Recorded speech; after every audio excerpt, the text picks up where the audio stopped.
창세기 45장 1절로 7절입니다. 제 성경책으로는 71쪽에 있습니다. 다 같이 창세기 45장 1절로 7절을 합독하겠습니다. 요셉이 시중하는 자들 앞에서 그 정을 억제하지 못하여 소리질러 모든 사람을 자기에게 물러가라 하고 그 형제들에게 자기를 알리니 그때 그와 함께한 다른 사람이 없었더라. 요셉이 큰 소리로 우니 애굽 사람에게 들리며 바로의 궁중에 들리더라. 요셉이 그 형제들에게 이르되 나는 요셉이라. 내 아버지께서 아직 살아 계시나이까. 형들이 그 앞에서 놀라서 대답하지 못하더라. 요셉이 형들에게 이르되 내게로 가까이 오소서. 그들이 가까이 가니 이르되 나는 당신들의 아우 요셉이니 당신들이 애굽의 판자라. 당신들은 나를 이곳에 팔았다고 해서 근심하지 마옵소서. 한탄하지 마소서. 하나님이 생명을 구원하시려고 나를 당신들보다 먼저 보내셨나이다. 이 땅에 2년 동안 흉년이 들었으나 아직 5년은 밭갈이도 못하고 추수도 못할지라. 하나님이 큰 구원으로 당신들의 생명을 보존하고 당신들의 후손을 세상에 두시려고 나를 당신들보다 먼저 보내셨나니. 아멘.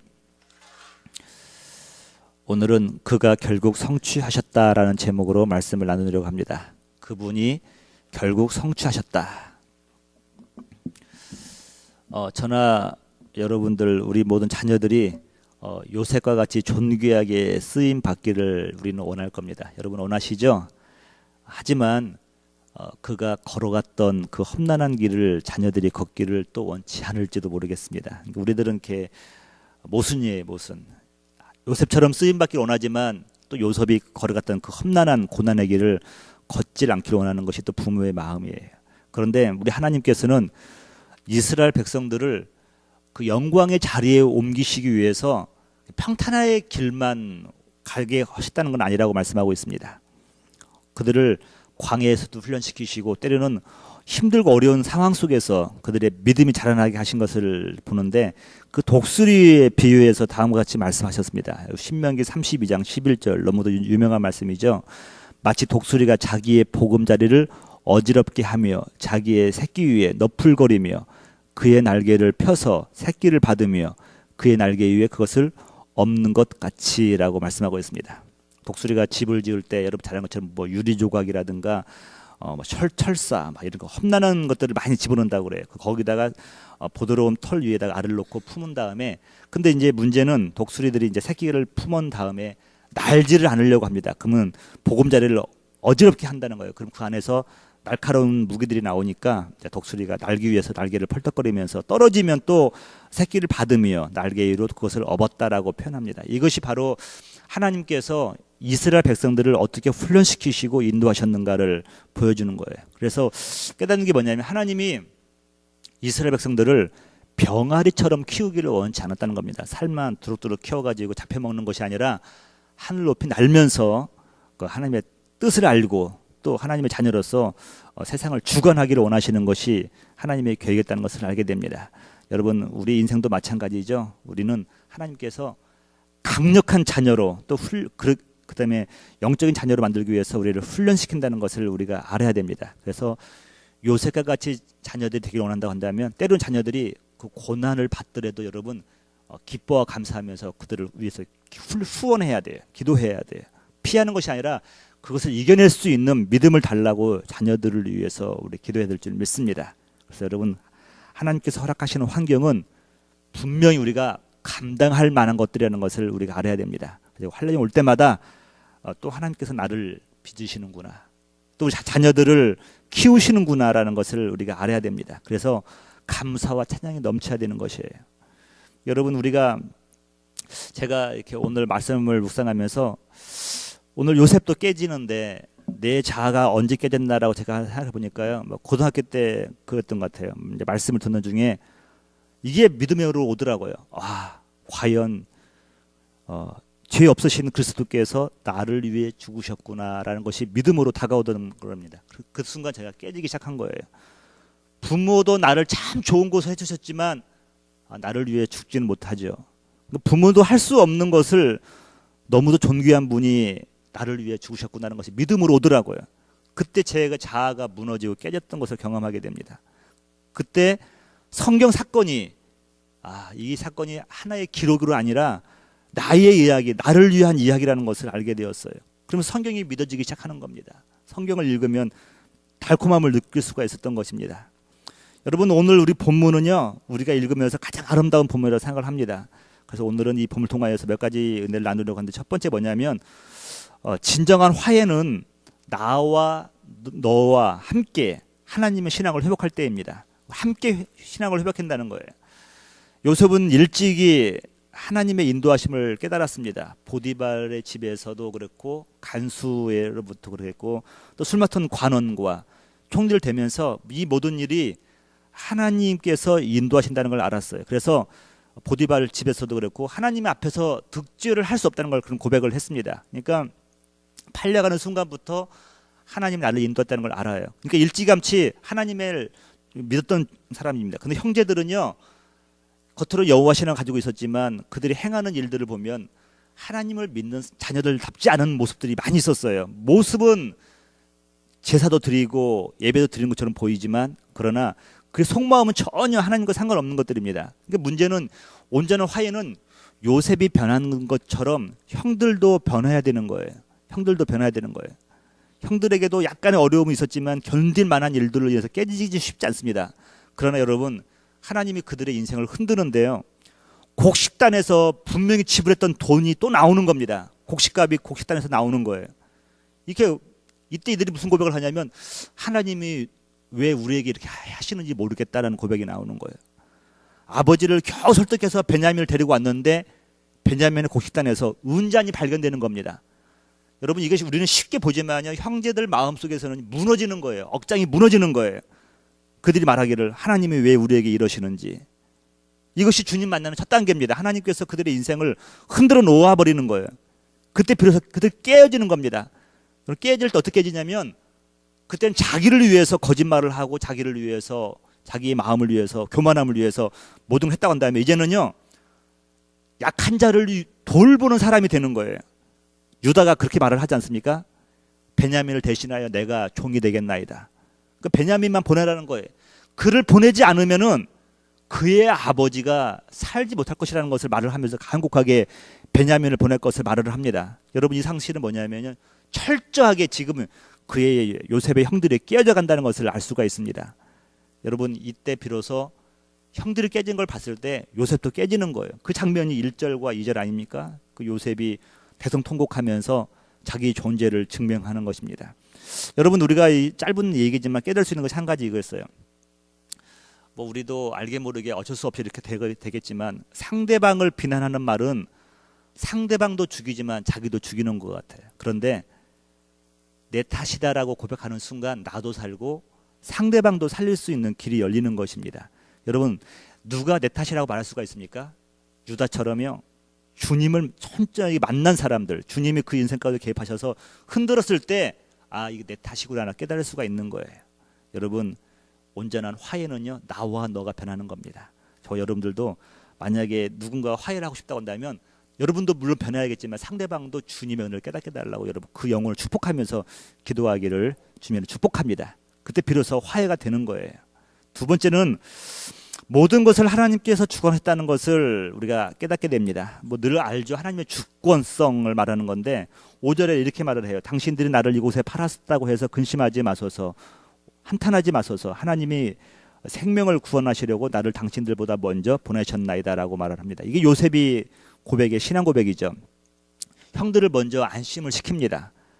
여러분, 이게 지금 이 말씀을 한마디로 요약하면 이거예요. 다른 말이 아니라, 나는 하나님을 신뢰합니다. 하나님이 우리에게 행하시는 모든 일들은 결국에서는 선을 얻을 것입니다. 그러면서 그의 걸음걸음을 하나님께서 동행하셨고 인도하셨다는 것을 말하는 거예요. 비록 형들의 시기와 질투의 마음을 움직이셨지만 그것도 하나님께서 사용하셨다는 것을 말을 하는 겁니다. 여러분, 저는 이 고백이 뭐 수많은 설교자라든가 뭐 그런 사람들이 하는 말과 다르다고 생각해요. 이 말은요, 요셉은 철저하게 경험되어진 사실입니다. 노예에서 총리까지, 우리 여러분 인생 역경, 역전의 인생, 성공한 인생들도 많이 있지만요, 이 요셉처럼 노예에서 총리까지 된 사람이 누가 있겠습니까? 그런데 요셉은 그 가정 속에서 모든 것을 하나님이 주관했다는 것을 믿는 거예요. 저 여러분들도 이런 믿음이 있어야 돼요. 내가 여기 왜 있는가? 여러분, 우리는 내 선택이 아니라 하나님께서 그 주관 가운데 인도하고 계시다는 것을 우리가 알아야 된다는 겁니다. 하나님께서 주관하신다는 것이죠.